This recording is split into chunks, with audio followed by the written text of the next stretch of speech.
Ukraine যুদ্ধ আর পশ্চিমাদের সঙ্গে রাশিয়ার বাড়তে থাকা উত্তেজনার মধ্যে নিজেদের সামরিক বাহিনী শক্তিশালী করার উদ্যোগ নিয়েছে জার্মানি। 18 বছর বয়সী তরুণদের সামরিক প্রশিক্ষণ দিতে আইন প্রণয়ন করেছে দেশটির ক্ষমতাসীন জোট সরকার। চ্যান্সেলর ফ্রিডরিশ ম্যার্জের রাজনৈতিক দল ক্রোয়েশিয়ান ডেমোক্রেটিক ইউনিয়ন সিডিইউ ও শরিক দল সোশ্যাল ডেমোক্রেটিক পার্টি এসপিডি এই আইন প্রণয়নের বিষয়টি গণমাধ্যমে তুলে ধরে।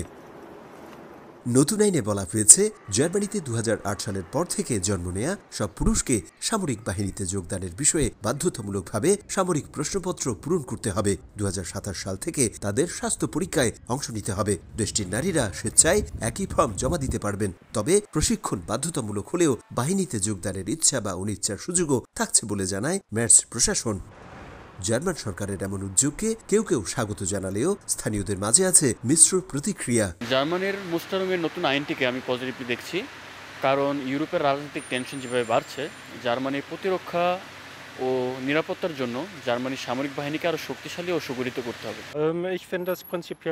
মের্স প্রশাসনের এই পরিকল্পনা সাধুবাদের যোগ্য।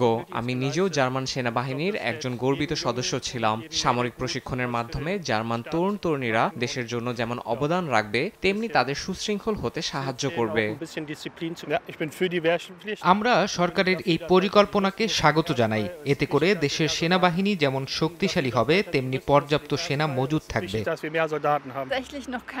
দেখুন, আইনটি মাত্র প্রণয়ন করা হয়েছে। এটা নিয়ে বিস্তারিত ভাবনার বিষয় আছে। তবে তরুণরা কি ভাবছে, সরকার কি তা জানে? তাই আপাতত কোনো কিছুই বলা ঠিক হবে না।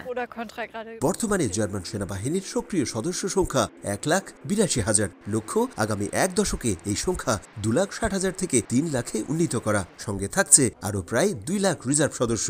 স্বেচ্ছাসেবক নিয়োগে লক্ষ্য পূরণ না হলে সীমিত আকারে বাধ্যতামূলক নিয়োগের বিষয়টি বিবেচনার পরিকল্পনা আছে সেনাবাহিনীর। এর আগে জার্মানিতে 2011 সালে বাধ্যতামূলক সেনা সেবা বাতিল করলেও ইউক্রেন যুদ্ধ এবং পশ্চিমাদের সামরিক জোট নেটোর চাপ দেশটিকে আবারও সামরিক বিনিয়োগ বাড়াতে উৎসাহিত করছে।